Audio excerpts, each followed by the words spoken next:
Kérine Tran, bonjour. Nous sommes à Financium. Vous sortez d'une conférence sur les incertitudes macroéconomiques, la loi Macron, le directeur financier. Dans quelle mesure justement les nouvelles dispositions de la loi Macron vont-elles avoir un impact sur les missions du directeur financier?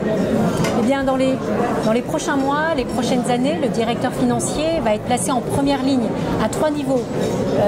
Le premier niveau, le directeur financier va devoir contrôler les délais de paiement de son entreprise, au risque de voir son entreprise subir une amende administrative dont le plafond a été augmenté récemment, va être augmenté à 2 millions d'euros.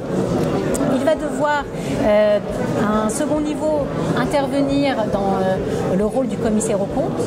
Ce dernier sera chargé d'adresser une attestation au ministère chargé de l'économie et des finances s'il constate des manquements répétés à la LME. Et troisième niveau auquel le directeur financier va devoir intervenir, c'est la dématérialisation des factures.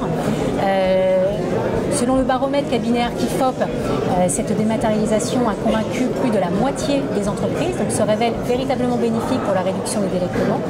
Et le directeur financier va devoir gérer cette dématérialisation qui doit être instaurée de façon progressive à compter de 2017. D'abord les grandes entreprises, puis les plus petits acteurs. D'accord. Et alors concernant le crédit interentreprise, il aura aussi un impact sur la mission du directeur financier? Oui, ça va avoir un impact si la société décide de mettre en place un crédit interentreprise.